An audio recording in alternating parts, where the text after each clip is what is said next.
तो आज हम इस वीडियो में कुछ और डिजीज़ को जानते हैं।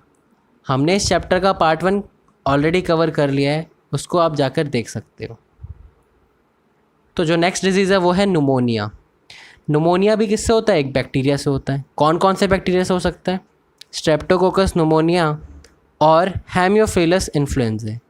इन दोनों में से किसी से भी आपको न्यूमोनिया हो सकता है। जब भी आप एक साइंटिफिक नेम लिखोगे तो उसको आपको अंडरलाइन करना ज़रूरी है, जैसे कि यहाँ पे करा गया है। और याद रखना, आपको जीनस का फर्स्ट लेटर कैपिटल लिखना है और स्पीसीज़ का वर्ड स्मॉल लिखना है। अब अगली बात आती है पैथोजन की एंट्री कहाँ से होगी। तो पैथोजन की एंट्री होती है कंटेमिनेटेड एयर से। तो कंटेमिनेटेड एयर होगी कैसे? क्योंकि उसके अंदर ड्रॉपलेट्स होंगे इन्फेक्टेड पर्सन के, और अगर आप उसको इनहेल कर लोगे तो आपको इन्फेक्शन हो जाएगा। अगली बात आती है कि कहाँ पे इफ़ेक्ट करता है। तो ये आपके लंग्स, और लंग्स में कहाँ पे? एल्वेओली के अंदर इफ़ेक्ट करता है। अगली चीज़ है सिम्टम्स। तो सिम्टम क्या है इसके? तो फीवर होगा, आपको पता ही है जब फीवर होता है तो क्या होता है? चिल्स होते हैं, ठंड लगती है। कफ होगा इसके अंदर, क्योंकि ये लंग्स मतलब रेस्पिरेटरी प्रॉब्लम है तो उसके अंदर कफ होगा। अगली चीज़ है short of breath. Short of breath भी क्यों हो रहा है? क्योंकि ये एल्वेओली को अफेक्ट कर रहा है, और आप सभी को पता है कि जब एल्वेओली इफेक्ट होगा तो आपका ब्रीदिंग प्रॉब्लम आ सकती है। अगली चीज़ है हेडेक, और आप सभी को पता है कि फ़ीवर कितना ज़्यादा रिलेटेड है हेडेक से। जब भी आपको फ़ीवर होता है तो आपको हेडेक होता ही है। और अगर आपको सीवियर केसेस हो गया, मतलब ज़्यादा फैल गया न्यूमोनिया, तो आपके लिप्स ब्लू हो सकते हैं और फिंगर के नेल्स भी ब्लू हो सकते हैं, लेकिन ये तभी होगा जब सीवियर केसेस होंगे। अगली बात आती है ट्रीटमेंट कैसे होगा। तो इसको टेस्ट करने के लिए यूरिन टेस्ट करा जाता है और चेस्ट का एक्सरे भी लिया जाता है। चेस्ट के एक्सरे से भी पता लग जाता है, अगर न्यूमोनिया का बैक्टीरिया ज़्यादा ग्रो कर गया होगा तो चेस्ट का एक्सरे वो बता देगा। और यूरिन टेस्ट से बेसिकली हम क्या करते हैं? इन दोनों बैक्टीरिया के प्रेजेंस को देखते हैं। अगली बात, इसका मेडिसिन क्या है। तो मेडिसिन एंटीबायोटिक, क्योंकि जो कोई भी डिजीज़ अगर बैक्टीरिया से हो रही है उसके लिए हम क्या खाते हैं? एंटीबायोटिक खाते हैं, क्योंकि antibiotics are the drugs that kill bacteria. अगली बात आती है कॉमन कोल्ड डिजीज़ की। तो ये होता किससे? तो कॉमन कोल्ड होता है राइनो वायरस से। याद रखना, इसमें और एड्स के वायरस में बच्चे कंफ्यूज हो जाते हैं। ये है राइनो वायरस और एड्स वाला होता है रेट्रो वायरस। नेक्स्ट चीज़ आती है पैथोजन की एंट्री कैसे होती है।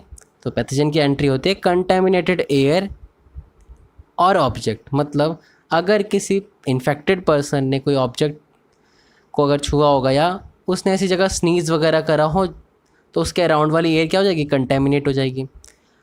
और दूसरे लोगों का इन्फेक्शन कैसे होगा?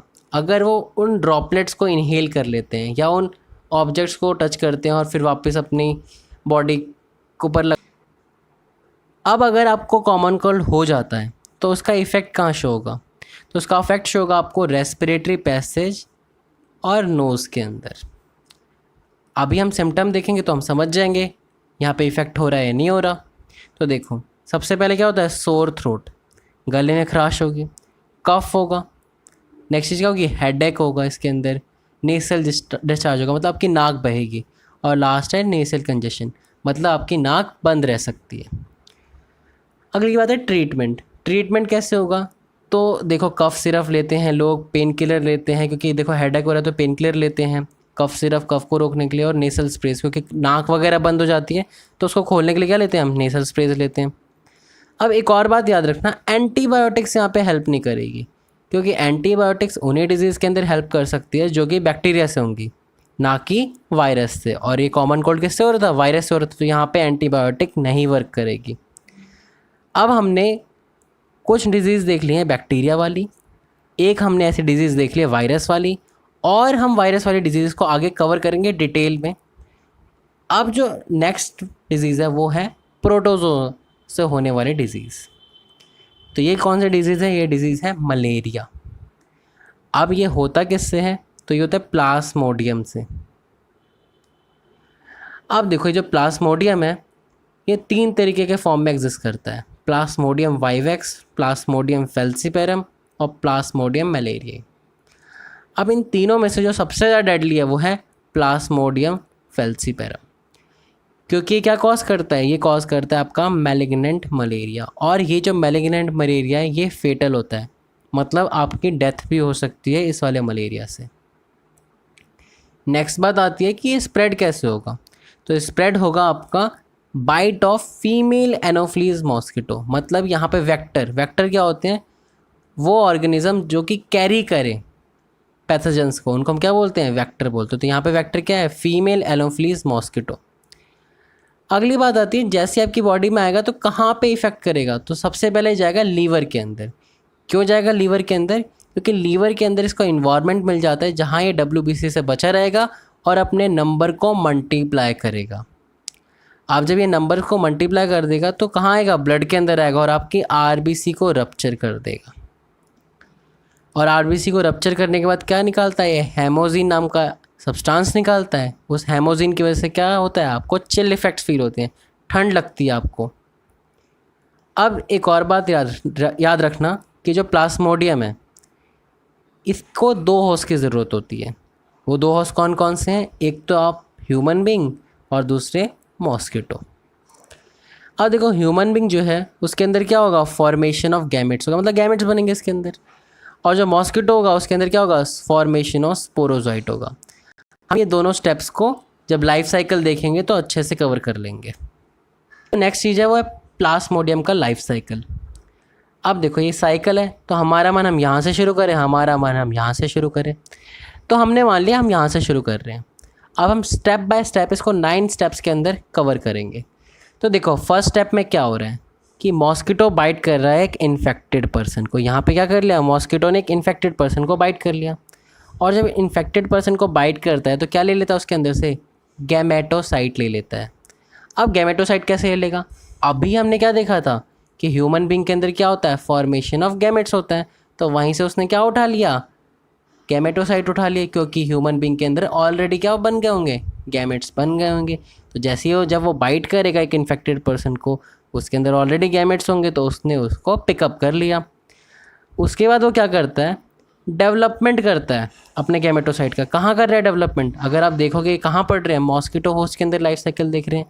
ये जो पार्ट है मॉस्किटो के अंदर होगा और ये जो बाकी का पार्ट है वो ह्यूमन के अंदर होगा। तो ये जो डेवलपमेंट का प्रोसेस है वो कहाँ होता है, आपका फीमेल एनोफ्लीज मॉस्किटो के अंदर।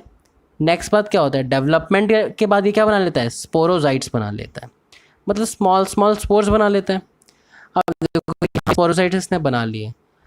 अब ये क्या करता है, स्पोरोजाइट्स को स्टोर कर लेता है, कहाँ पे, अपने सैलिवरी ग्लैंड के अंदर। उसके बाद क्या करता है, ये जाता है एक नॉन इन्फेक्टेड पर्सन को, मतलब एक हेल्दी पर्सन को जाके बाइट कर लिया इसने। अब क्या होगा, जैसे ये बाइट करेगा एक हेल्दी पर्सन को, तो फिर ये क्या करेगा, इन स्पोरोजॉइट्स को हमारे ब्लड के अंदर डाल देगा। अब ये क्या करेंगे, सीधा जाके ट्रैवल करेंगे लीवर के पास। लीवर के अंदर क्या करेंगे, अपने आप को मल्टीप्लाई करेंगे, नंबर बढ़ाएंगे अपना।